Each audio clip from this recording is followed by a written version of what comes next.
the lofty lender with tall money, man. Thanks for coming back for another episode here. Today, I've got another special guest. I've got Jessica Cammarano. She's a real estate agent with Remax Concepts Nebraska. Having been licensed since 2016, most of her time has been with Remax. She's won a few prestigious awards, including the Torchbearer Award, which is given to the top 40 agents under the age of 40 per region. Prior to getting her real estate license, Jessica was an analytical chemist and held a degree in biochemistry. She has twin teenagers, 2 dogs, a husband, and fosters dogs whenever she's needed. Jessica grew up on the East Coast, but is thriving here in the Midwest, enjoying Nebraska's good life. Welcome to the show, Jessica.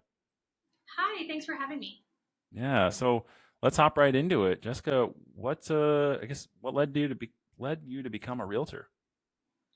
Um, so I was a chemist and I had twins, and I was like, man, I don't want to do the 9 to 5 thing. I want to stay at home with my kids. So when I bought my first house, my real estate agent, Robin, she was amazing. And I was like, man, I could be like Robin to someone. I still talk to her. I bought my first house back in 2006, and I have talked to her within the last 6 months. So I made that relationship, and I thought, I could be like that. Maybe I'll just sell a couple houses a year and I'll pay for vacation. So fast forward 8 years later, and I'm like really good at this.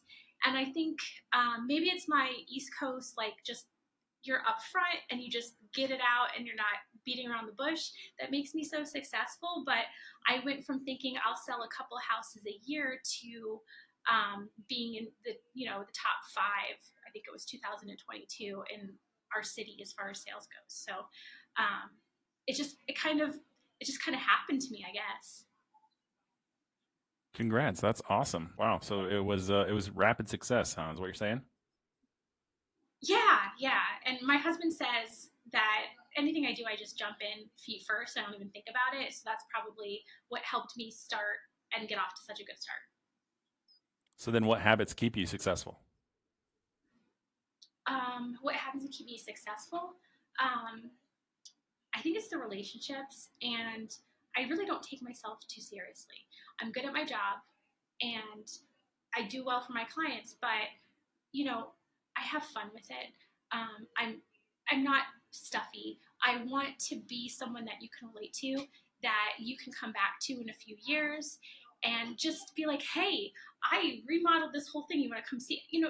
Just somebody that is more of a friend than transactional. Like I don't want someone that doesn't feel comfortable just being like, I had a bad day today. I think that's what keeps me successful is my relationship when I'm within the transaction. So then it seems like you're working a lot then. So do you find time to get away and hang out with the kids as well? Yeah, actually, this past winter, I took a 3-week vacation from real estate.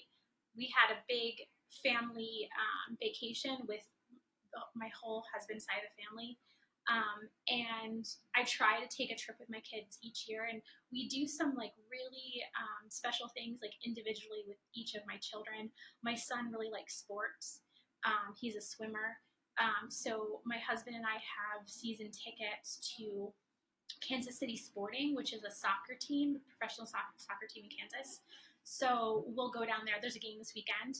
And then my daughter is really into music and concerts. So we try to take her to concerts that she's interested as often as possible. In fact, there's one tomorrow. So my husband's going to the soccer game and I'm going to the concert. And sometimes we switch back and forth if one of us can only do. But I try really hard to, especially since they're twins. It's so hard to have that one-on-one time with twins.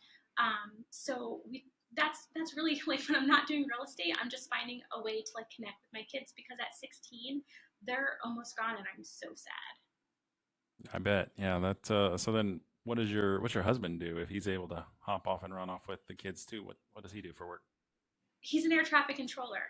So anybody that's taking off or coming into Lincoln Airport, your life is in his hands. So That's awesome. Wow. So he's like you. He's juggling a lot of conversations all going on at the same time where they're speaking in code and you're kind of oh speaking yeah, in code with real estate for sure. Oh, for sure, for sure. It's a high stress job, but he loves it. He was in the military before he was part of the FAA, and he really thrives in like high stress situations.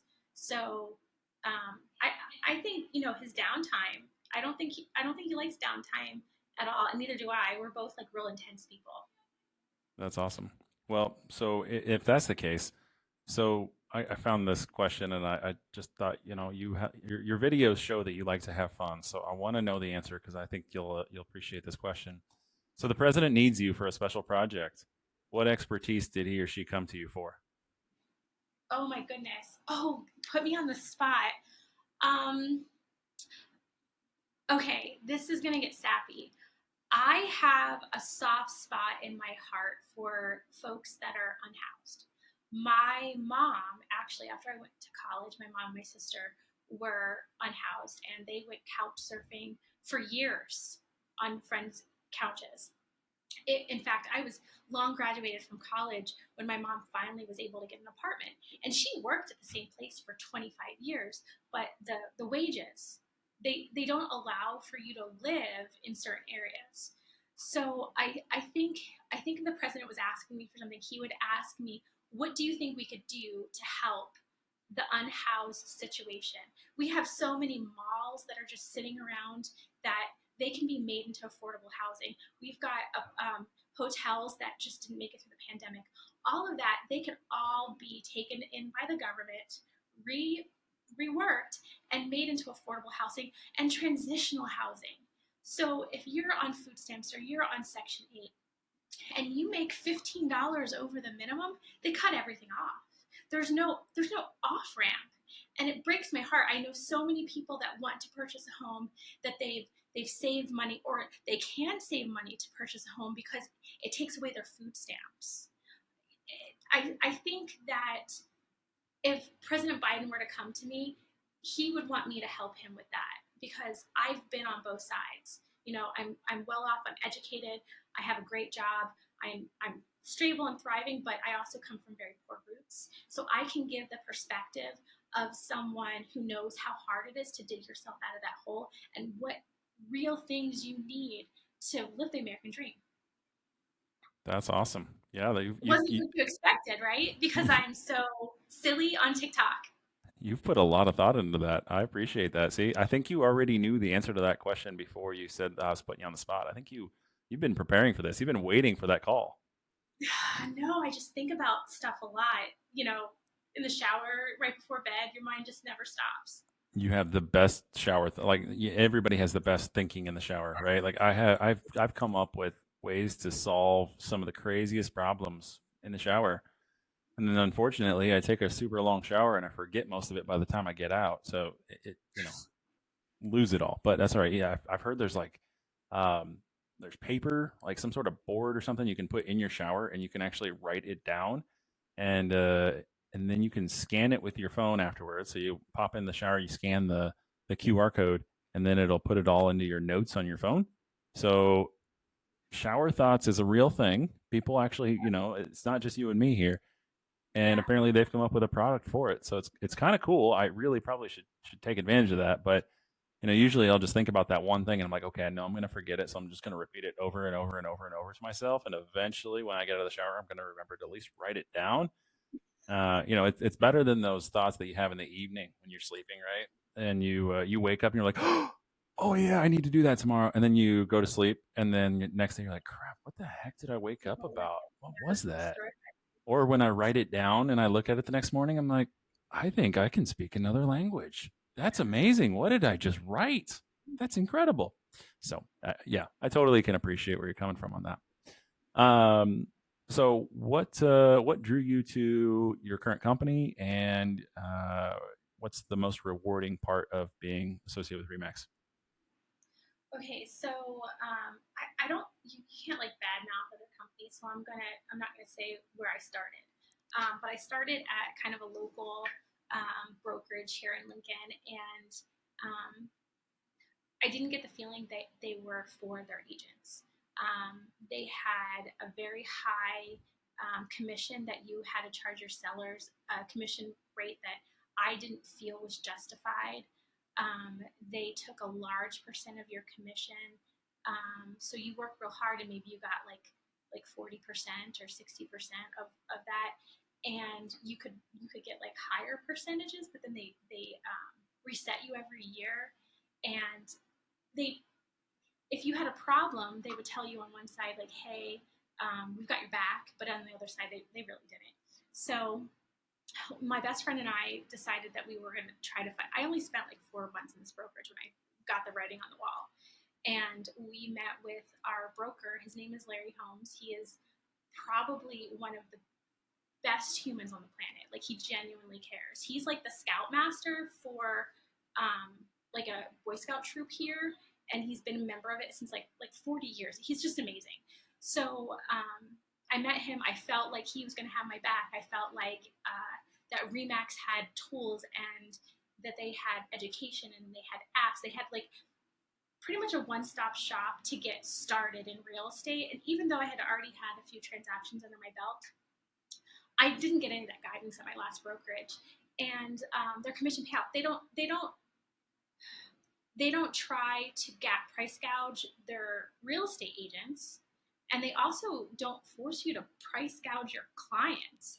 So whatever I want to charge for a listing, that's what I charge. There isn't this, well, we really want you to do this. No, if there's someone who is almost underwater on their mortgage because I had this happen because they, COVID, they took a deferment. They had zero money to pay me. And we found it out towards the end of the transaction. And I said, you know what? I'm doing this pro bono. I told my broker, like, hey, I can't take a fee for this. Like, they'll have to pay out of pocket. Like, I just want to give it to them. It'll help me sleep at night. My other company, they wouldn't have let me do that. But Remax lets me run the business the way I want to run it, lets me be the ethical agent I want to be, and decide what my own time is worth and in what situations I can have flexibility with my clients for what they're paying. Awesome. I love that. So understanding that and understanding that maybe the first 4 months you would have rather spent at Remax to start with, if I was to take that away from you and say you can't use that as the answer, what other piece of advice would you give Jessica starting out when you were younger, first getting into the business? What's a piece of advice you would have given yourself now, looking back, knowing what you know now, besides the fact that you don't go to that brokerage? Customer follow back is key. You bring little gifts to them. Congratulate them when they have a baby. Keep in contact with your clients. You did them a service, but they also did you a service. They're paying you. You want to be grateful for that. You want to let them know that you still care about them, that once the transaction's over, you don't forget about them. And I didn't really get the full follow-up. Like, I just really wasn't invested in my follow-up and keeping contact with my clients when I first started real estate. And I would have started that day one just being like, hey, wasn't your birthday last week? I sent you a cup of coffee. Like, that matters to people, and you need to let them know that they matter to you. I like that. Yeah, I think that oftentimes I think the answer to that question, or even just asking people, how are you going to grow your business? Most of them are saying, I need to get a CRM, right? Or most of them are saying, I need to be tracking all this stuff. And some of them are still not tracking it. And they're saying, well, CRM would be great, but I got to learn the software. I got to learn how to do this. I got to learn how to do that. But truly, that CRM, keeping track of all those dates and everything about your customers, is the biggest deal to them and to you. I mean, I want to know when my customers have their birthdays and their anniversaries and that kind of stuff. I want to be able to, share in their joy and, send them something, or even just a quick, I use Facebook Messenger and I send out happy birthdays just because I know that it's a different medium to contact people. Any friends out there listening to this podcast know that I reach out on your birthday because I think it's cool. And I want you to know that I'm thinking about you, even if it's, a day or two before. I'm still thinking about you and your birthday and how we still know each other. So yeah, totally can appreciate that. So getting into how you're going to continue to grow from here. So you've been successful. You started off doing really well. It didn't take you long to become successful within your business. where do you go from here? What's the future? Are you going to be growing a team? Are you going to be, opening up your own brokerage? What's your plan? I definitely wouldn't open up my own brokerage. I wouldn't leave my current brokerage unless my broker died. Like that's the only way I'm ever leaving this one. He's the best. I have a couple. I have more than a couple. I have a few really, really close friends that are agents here with me, and we have like a unofficial um, kind of understanding when one is gone, the other one covers. If you're too busy and you need to share a client because you've got stuff going on, and it's almost like a team, but we're not an official team or anything. It's just when needed. I would really like to have a partner that loves listing houses, that loves staging, and have them take on that side of the business. And I would like to work with the buyers. It's way more work. It really is. Everybody knows that. But I get so much joy out of working with the buyers. So I think my next step, and I've kind of hinted with some of my friends, would be a partnership rather than a team, where we both utilized our strengths to serve clients in the best way that we can. And that would be bringing on a partner that really loves and thrives listing homes. Awesome. So then, how do you define success when it comes to reaching that business plan? I mean, is it going to be just we've added that person and now we're successful because we've added that person, or what is that? I guess what's the tip of the iceberg for you with that? Success isn't about money or transaction counts. For me, success is about happiness. Are you happy doing your job? Are you happy with the life you're providing your family? Are you going to bed at night knowing that you did everything the way that you intended it to be, that you weren't cutting corners, that you weren't being unethical, that you weren't dropping the ball? So I think if I were in a space where I had a strong partner that was with me, I think I would call myself successful if if we were just kind of like a well-oiled machine. Like I had a system in place and we had like step by step. I don't know if that really makes sense, because I can't tell you success isn't a finite number or a finite amount of transactions. It's like a feeling. Yep. Okay.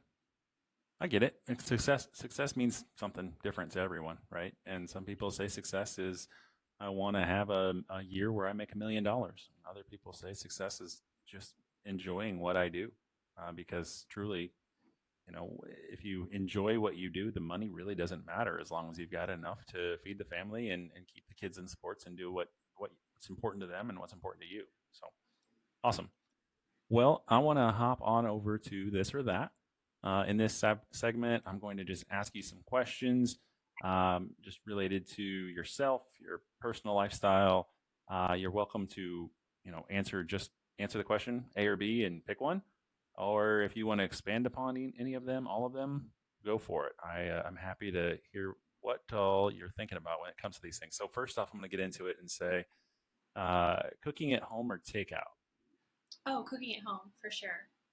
I love it. Just love cooking with my kids. Love cooking with my husband.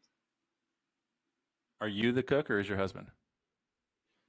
Okay. So we subscribe to this like home delivery service where they send you the food and they send you the the thing. So it's basically who's in the mood. Like if he's had a really tough day and the planes were just nonstop, he's gonna say I don't feel like cooking, and then I'll cook. If I've been showing houses all night, I might text the twins and say like, hey, you guys have to make dinner tonight, and it's all right there. So it's really whoever feels like it that day. We all support each other when we have like during swim season. My son never cooks. But now swim season's over, and so I might be like, hey, come cook with me tonight. And so we really split it up pretty well. I don't think I've ever heard anybody that's actually using it. Is it like the HelloFresh, like that one or something like it? Is that It's kind of what you're we talking like it. It's called Every Plate, and I think that Every Plate is owned by HelloFresh, and I love it. I've been doing it for like 4 or 5 months, and you can skip weeks and stuff. And there's an app, and my kids pick out the things that they would most like, and my husband picks it out. And then at the end of the week, I have the veto power, so I like narrow it down to like a couple, like three, and we are eating better. and we're getting more fresh foods into our, not processed. Nothing's processed. I mean, you're just getting the ingredients. So I feel like we're getting more like vitamins and whatnot from doing that. So even if it's not healthier, it feels like it is. Well, even if you've got teenage kids, I mean, it's hard to go out and grocery shop, and it's hard to plan for what you're going to be making that week. And even if you can just have a few meals a week that are already planned and ready to go, I feel like that has to be a win just in and of itself. Ice cream or cake? Ice cream, mint chocolate Okay. chip. Train travel. What's that? I said mint chocolate chip. Oh, the worst kind, Oh my really? god, Ouch. no! And it's March. This is like the month of green. You've got to go get like a Shamrock shake. You need mint chocolate chip. I like mint and I like chocolate chips. They don't go together. It's one of those Oreos and mint. They don't go together. Chocolate and mint just are not my thing, unfortunately. I'm that weirdo. Train travel or road trips? I've always wanted to go on a train. I've done like a Amtrak from like New Jersey up to New York City or down to DC because I grew up on the East Coast. But I'd like to take a train like all the way across the country. That's actually on my bucket list, is to start on one side of the country and go the other by a train. So I can't answer that question because I've never done the train before. But you really want to. Let's be honest. I really want to, but I'm 6'10". I don't really fit into trains. I'm guessing. I guess I don't know. I've never even been on one. I don't fit in cars. I know that's for sure. I don't fit on planes. So neither. I do. I fit on boats. Can I travel across the country in a boat? I can't swim though, so that kind of defeats the purpose of a boat. I don't know. What's that? Airplane. Learn to fly. I might learn to use my long arms and fly because I don't fit on a plane either. But I guess if I get the exit row and I get the really big planes where I can stand up, I might be okay. Comedy or horror? Horror, sure.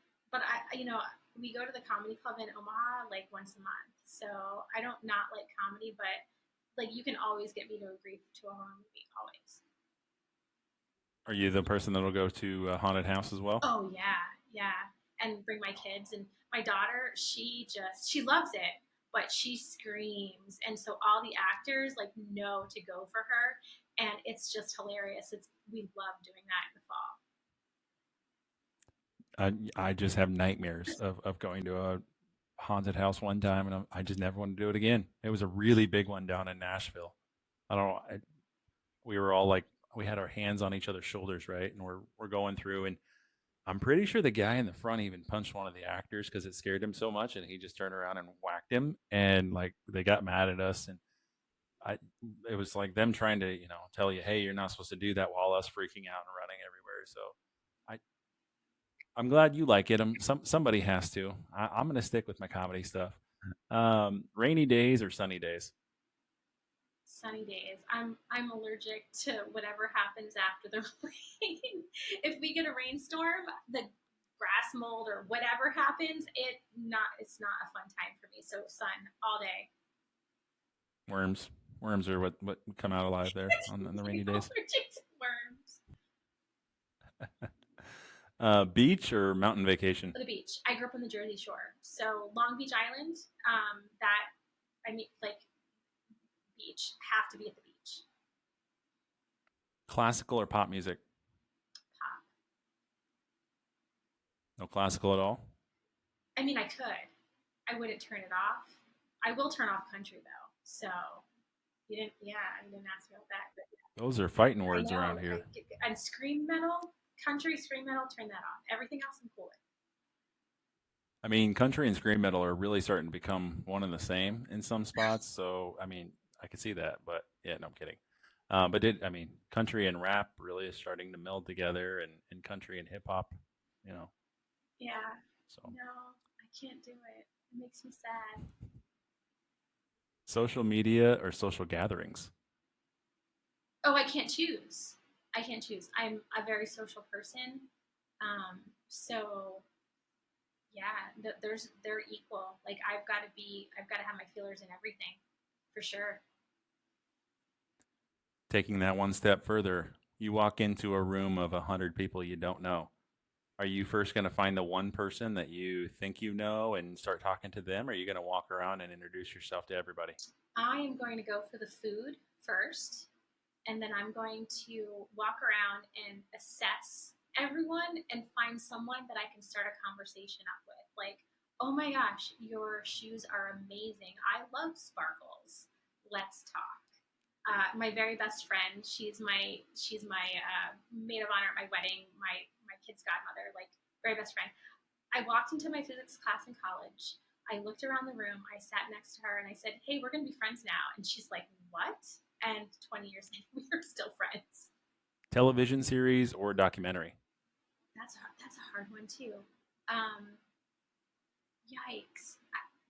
That's another one that's even. I can't choose. I love documentaries, and there's some television series that I'm rewatching The Walking Dead with my son.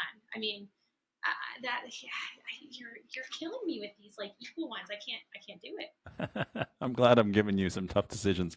When you get in the shower later, tomorrow, whatever, you're going to think about these questions. You're going to have a good answer, but hindsight's always 2020. Fiction or nonfiction? Nonfiction. Okay, that's like an easy one, Yeah. right? Like you gotta go one or the other, and I feel like for whatever reason in real estate world, most of us are pretty much nonfiction.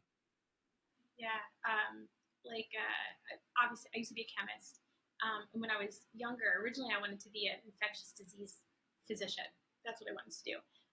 So I got really into the books like about outbreak, like the Ebola virus, and that's when I moved over from nonfiction as a younger person. You do your fantasy, whatever, and then I moved into fiction, and now I real life stories, struggle stuff. I fiction is I like just tell me about things.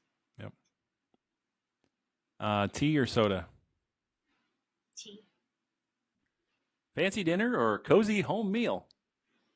Fancy dinner, which is kind of opposite of my last answer. I really love a chef's table meal where they have like a 7 course meal. It's all planned for you. You just sit down and enjoy it and then say thank you, chef, when you're done. I will never say no to that. What show is that? The Bear. Thank you, chef.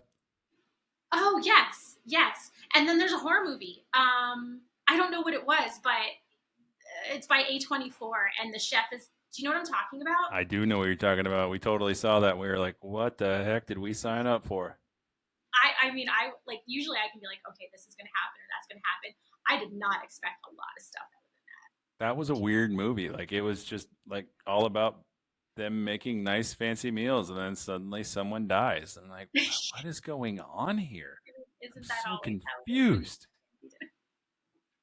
That was a good movie. I It gotta was. look that up and go watch that again. I think that was that Knives Out? No, that wasn't Knives Out. I don't know, No, something like that though. no. I don't know. I could recognize the chef and I can tell you it's A24 and that's about it. Better than me. How about working alone or in a team? I'd like to be in a team, but doing my own thing. The support of a team would be great.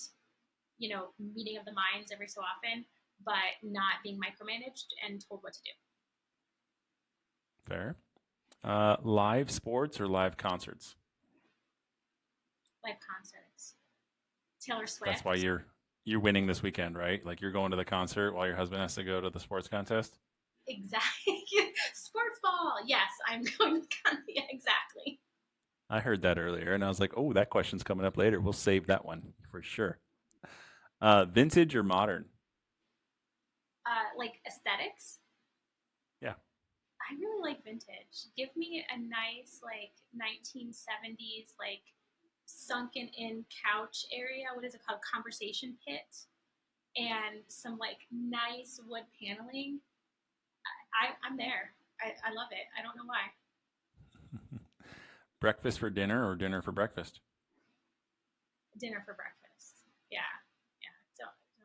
Don't give me eggs and hash browns. Let me have the leftovers from last night. That's what I'm gonna Cold pizza, here we come. have. Yes.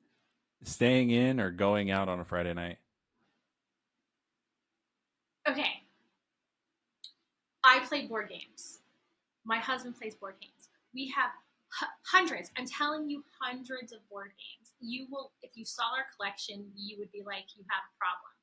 So we invite people over, our very best friends. They come over as often as possible. They have kids that just like run around feral in our house while we play board games. So it's like a night. It's cozy night in, but it's like a night out because there's just like chaos everywhere. I love that. I wish we had that. I grew up in a family where we would go every once a month. We would go and play. Like the parents would play cards. It was a card club. They'd all go and play cards, and I would run around with the kids, and we'd just have a great time. And it was once a month. I get to just know that I was just going to be hanging out. And then as I got older, I'm like, I really want to have a card club, but when you're 20 years old, people are like, why in the heck are we meeting for cards? That's just weird. Let's go out and go to the bar or something. So I'm getting there. I'm getting them. You I'm gotta mid find 30s now. yourself. So. You gotta find yourself some Dungeon and Dragon friends. Like those are the people that are gonna. They're gonna be there for you. Your drinking buddies. They're not gonna help you move to your next house, but your D&D crew, they're gonna be there. Oh yeah. I'll have to look into that for you for sure. All right. So thank you for that. Now that we know a little bit more about you, I can appreciate your personality a lot more. Your trending topic question of the episode is, so buyers and sellers are keen to understand whether the market is favoring buyers or sellers, what the inventory levels are like, and whether it's a good time to buy or sell. So what's the current state of the Lincoln real estate market? So it's always a good time to buy. The right time to buy a house is when you're ready for it. If you try to play the guessing game and decide, okay, I'm going to go next year when the interest rates are lower, it might not be. COVID hit us, like a ton of bricks, and all of a sudden, everybody's putting $10,000, $15,000 over list price and saying like we'll pay the gap between the appraisal and the contract price if the appraiser says it's not worth it. I mean, nobody expected that. So if you're ready to buy your house, buy your house. Now, as far as sellers go, it's a seller's market. If you are looking to sell a house and you listen to your agent, which is like the key part, when your agent tells you that your house is not worth $350,000, it's worth more like $315,000. They're not saying that because they're trying to be mean. They're telling you what your house is worth. If your house is going to stay on the market for an extra month and you're eventually going to get down to $315,000, what good did it do you? Now people are thinking things are wrong with the house. Now you're going to have to do a lot of repairs because it's just listen to your agent. So I would say buyer and seller market, because if you need to buy a house. There's grants out there. I mean, just do it. But sellers, you're going to do well if you listen to your agent. But over the next few months, there's going to be a lot of changes. Starting in July, there's been a lawsuit. Basically, if you really boil it down, it's price fixing. Some clients said, hey, you didn't show me houses that had a lower buyer agent payout because you didn't want to make less money, and that's unethical. Well, yeah, it is. And there's a lawsuit, and the National Association of Realtors settled. And now buyers are going to have to negotiate with their agents their own commission. So what's going to happen, I predict, I think it's going to be harder for the first-time home buyers and for maybe veterans, people in the lower price points. A lot of times, folks buying their first house, they don't have a lot of extra money past their down payment and the closing costs they need. And now, no longer are listing agents going to be able to say, we're paying buyers 2%, we're paying buyers 3%. Like, it's no longer like a guarantee. Before, the seller pays the commission for both agents. They're making the profit. Our prices have that kind of baked in. So if you're buying, we're going to use an easy number like $100,000. So if you're selling your house for $100,000, and maybe, you can't, there's not like a going rate. You can't like coordinate what rates, but let's say like a widely used number would be like 5%. So that seller's paying their listing agent $5,000, and the listing agent will split it with the buyer's agent. 60-40, 50-50, because they're both doing work. And then the buyers don't have that burden of having to come up with additional money because they're using their money to buy their house. So what's going to happen now is the sellers will be told, like, you don't have to pay a buyer's agent. They can work it out themselves. This is my fee for listing it. But that's not going to change the prices. You try telling a seller that the house that was worth $100,000 in 4 months ago is now only worth $95,000 because that commission is no longer baked into the price, if that makes sense. And now you're going to have buyers that don't have the extra money for representation, so they're going to call the listing agent. The listing agent, their fiduciary responsibility is to the sellers. They are working for the sellers. So if there were already agents that were is unscrupulous a word? I don't know. If there were already agents that were unethical and they were not showing their clients' houses because the commission pay was lower, okay? Who's to say that as listing agents, they're going to treat the clients that come in to purchase the house well? I mean, we have a code of ethics, we have a commission, we have all of these rules in place, but people still didn't do that. And it's a few bad apples spoils the bunch. So I'm really nervous for my VA clients. My husband's a veteran. Every home we've ever purchased was with a VA loan. And my heart is with first-time home buyers. It's my happy spot. I would want to work with 10 first-time home buyers running all around Lincoln than 10 listings. And that's crazy. Agents think I'm crazy for that, but that's just my happy spot. I think it's going to hurt them. As a VA buyer, you can't pay your agent's commission. It's against the rules. So what are they going to do? Are they going to have representation that is actually working for them in their best interest? Because I'm really nervous about where the market's going to go for home buyers in the future because of this. That's a really good point. And I've considered the VA piece of it, but I didn't actually think about the VA buyers not being able to pay their agent commissions. And that's going to be a big deal. I haven't explored that in my mind yet. Well, Jessica, thank you for coming on today and sharing your insight. It was great to get to know you, great to learn more about you. Where can our listeners find out, get in contact with you? How can they get a hold of you? Okay, so you can call or text me. I prefer text. The phone number is 402-560-3299.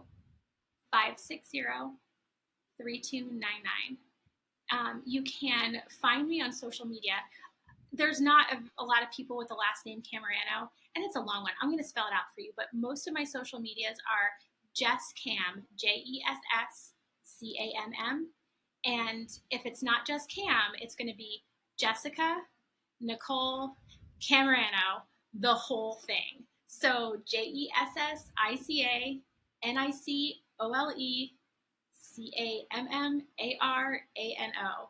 I am so sorry, guys. Just follow me, Tall Money Man. You can find that anywhere, Tall Money Man, and you'll find Jessica already linked as one of the people I follow. So hop in there, and you can find that easily as well. So, Jess, again, thanks for hopping on the show today. Thank you all for listening in this week. Stay tuned for next week when we have another special guest joining us, and have an awesome weekend.